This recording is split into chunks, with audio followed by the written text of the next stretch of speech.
Jadi 5-6 prajurit Denjaka mampu menyelesaikan misi yang setara dengan ratusan prajurit. Itulah sebabnya satu personel Denjaka dikatakan setara dengan 120 pasukan adalah berdasarkan dari skala misi yang sanggup mereka selesaikan. Dan karena itu kita lihat banyak tentera-tentera daripada luar termasuk militer daripada Amerika Serikat juga setiap tahun membuat latihan bersama dengan TNI guys. Pak Prabowo dulu dia badan dia tegap, kurus ya. Tegap.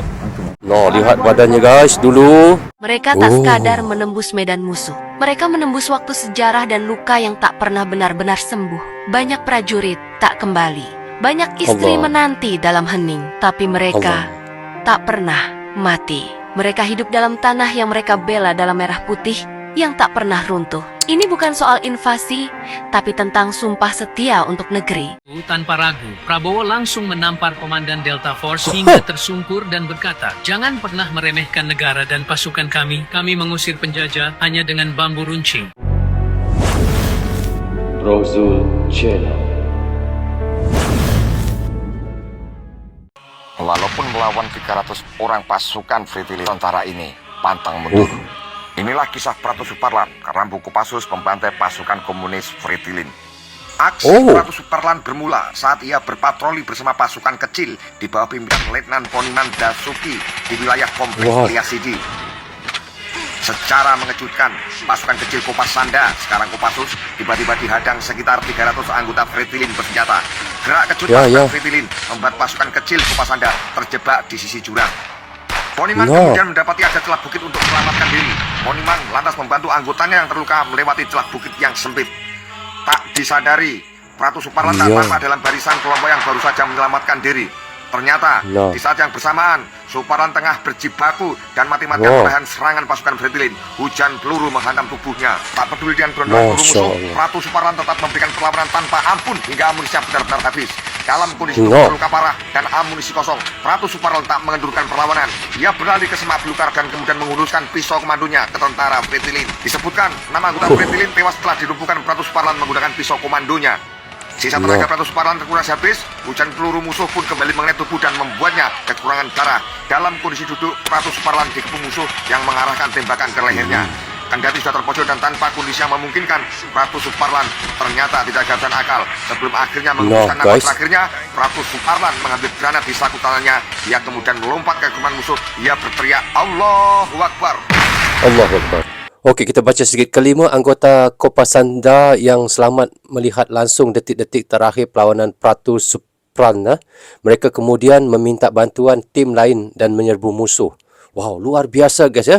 Seorang iaitu Kopassus Pratu Suparlan menghadapi 300 pasukan daripada komunis guys. Bayangkan guys betapa hebatnya dia guys.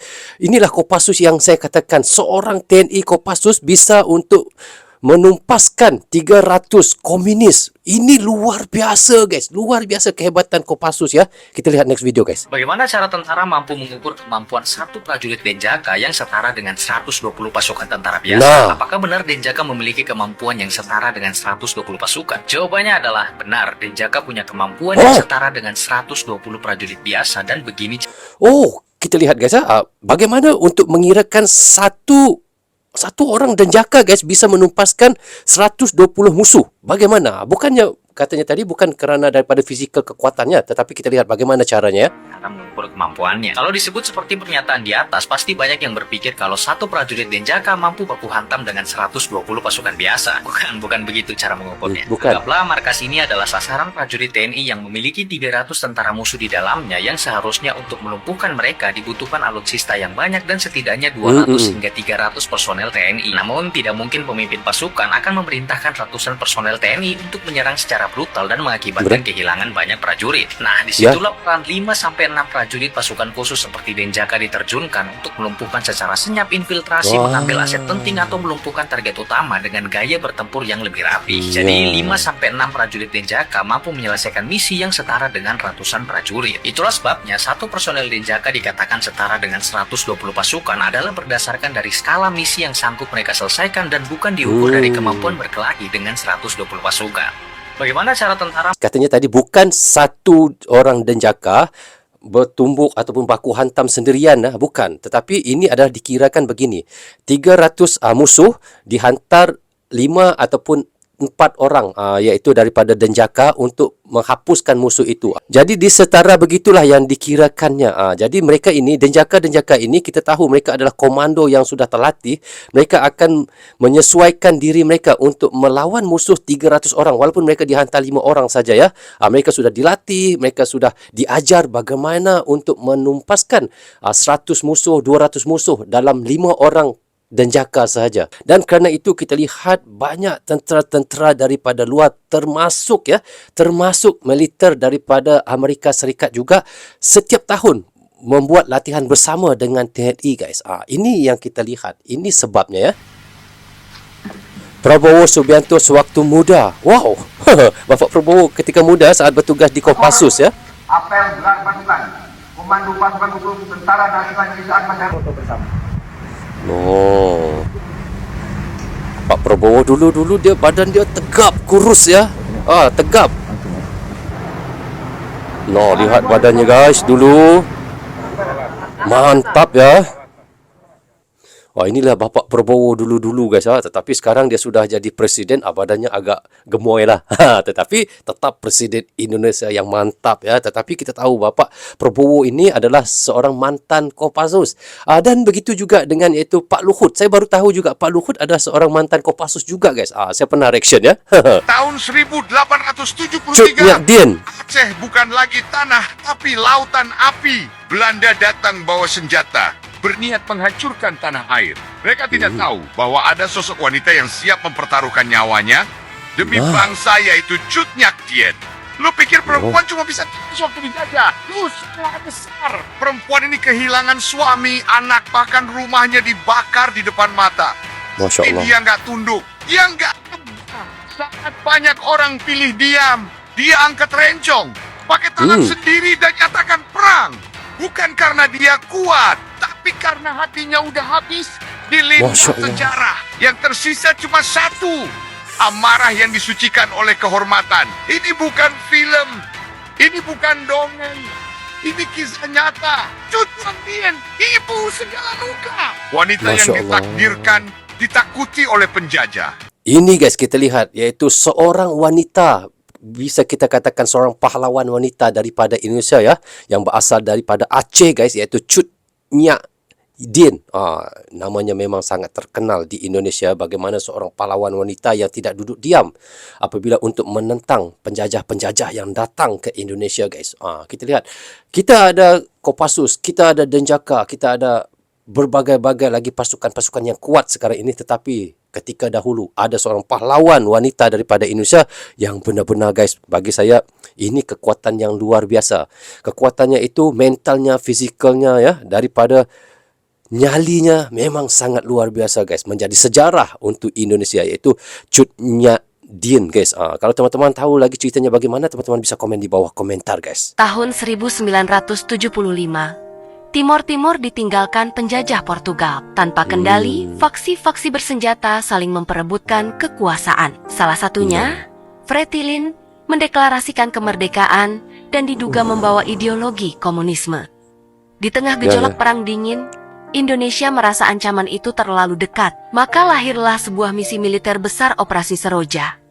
Ribuan pasukan dikerahkan, senyap cepat dan mematikan. Di barisan terdepan berdiri pasukan elit Kopassus. Mereka tak sekadar menembus medan musuh. Mereka menembus waktu sejarah dan luka yang tak pernah benar-benar sembuh. Banyak prajurit tak kembali. Banyak istri menanti dalam hening. Tapi mereka tak pernah mati.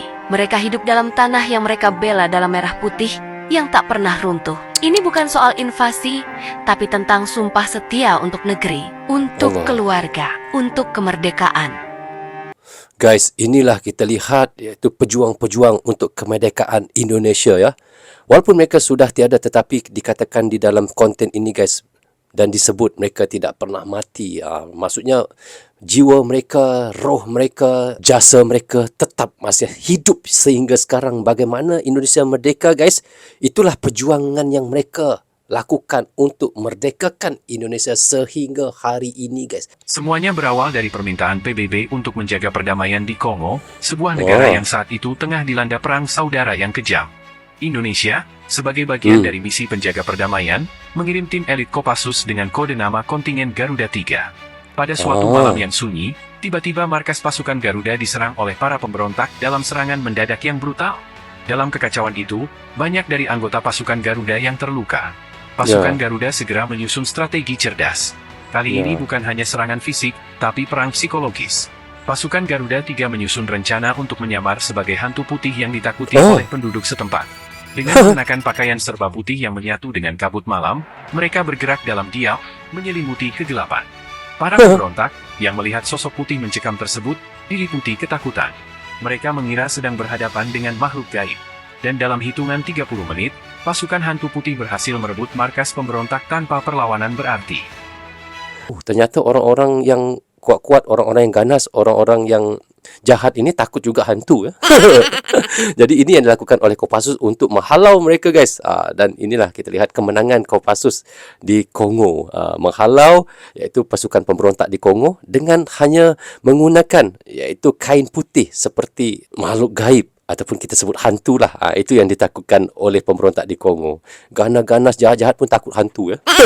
Inilah kisah nyata dan mistis yang pernah menimpa salah satu komandan Kopassus yang bernama Selvanus. Saat itu Selvanus dan tim mendapatkan tugas untuk menggerebek markas OPM. Mereka melakukan perjalanan dengan berjalan kaki. Sampailah mereka pada suatu sungai yang sangat deras. Mereka memutuskan untuk menyeberang menggunakan tali. Namun saat itu salah seorang prajurit hanyut dan masuk ke dalam pusaran air. Selvanus berusaha menolongnya, sayangnya mereka berdua hanyut lalu terpisah. Anehnya, saat mencari prajurit tersebut, Selvanus tidak dapat kembali pulang. Hingga akhirnya, ia tersesat di hutan belantara. Saat hari ke-6, Selvanus sudah berada di ambang sadar dan semua perlengkapannya hanyut di bawah arus sungai, termasuk sepatunya. Ia mengaku melihat alam lain dan masuk ke dalamnya. Ia berjumpa dengan 3 sosok laki-laki misterius dan mengaku tubuhnya dipijat oleh 3 sosok tersebut. Komandan Selvanus ditemukan dalam kondisi selamat tetapi memprihatinkan. Fisiknya tinggal tulang belulang yang berbalut kulit dan matanya terus berputar liar.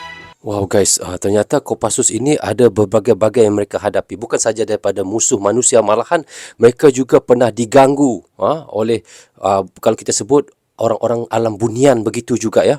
Sampai begitu sekali, guys. Mereka punya gangguan dan nyalinya Kopassus ini, mereka tidak takut apa pun yang datang kepada mereka. Inilah hebatnya Kopassus, ya. Inilah kisah epik Pak Prabowo saat masih menjadi komandan Kopassus yang harus Anda dengar minimal 1 kali dalam seumur hidup. Pada 8 Januari 1996, sayap militer OPM yang dipimpin oleh Keliwalik menyandera tim ekspedisi Lawrence. Peristiwa itu menjadi sorotan dan perbincangan internasional karena melibatkan warga asing. Dengan disanderanya warga asing itu, OPM berusaha menukar para sandera dengan kemerdekaan Papua. Mendengar hal itu, TNI segera mengirimkan pasukan elit Kopassus yang dipimpin oleh Komandan Prabowo Subianto. Amerika juga mengirimkan pasukan Delta Force untuk membantu TNI. Saat briefing untuk menentukan strategi, Komandan Delta Force dengan nada meremehkan berkata, hanya James Bond yang bisa membebaskan para sandera itu. Mendengar hal itu, tanpa ragu, Prabowo langsung menampar Komandan Delta Force hingga tersungkur dan berkata, jangan pernah meremehkan negara dan pasukan kami. Kami mengusir penjajah hanya dengan bambu runcing. Jika kamu tidak suka, silakan pergi dari negara kami sekarang juga. Guys, kita lihat betapa nyalinya Bapak Prabowo pernah menampar seorang prajurit daripada Delta Force, kerana meremehkan Kopassus, guys.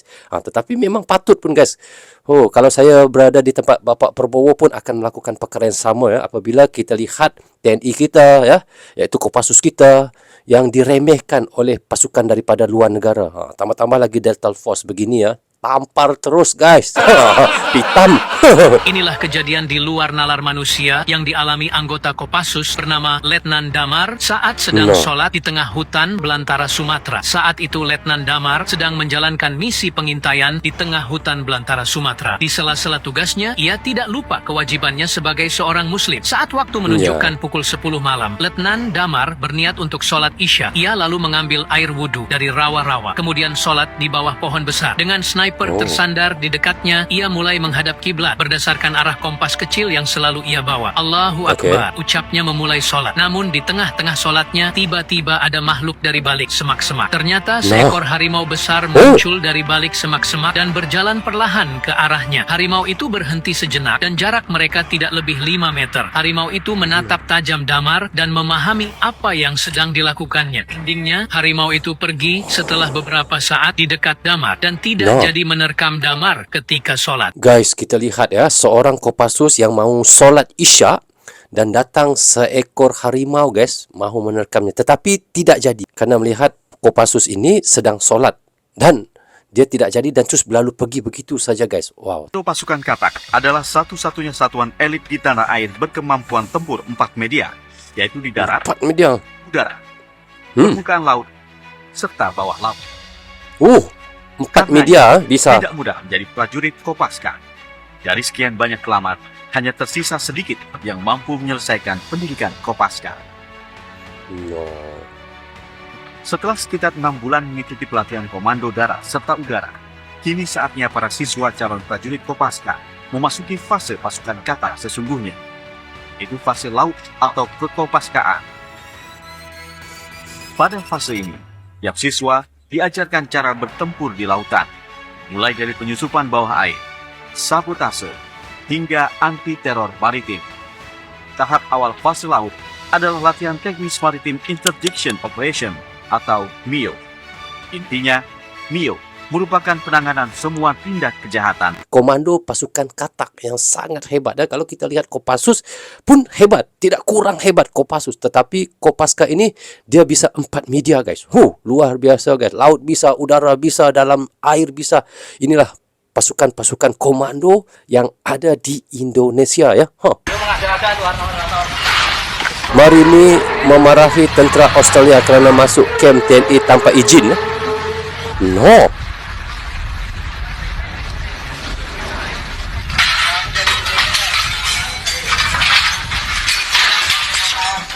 Tentera Australia pun takut guys dengan TNI. Bukan main-main ya. Ini walaupun video lama guys, tetapi ini adalah sejarah ya. Tahun 1999. Dia marah guys. Marah daripada tentera Australia kerana masuk kem TNI tanpa izin ya. Lari. Cabut terus.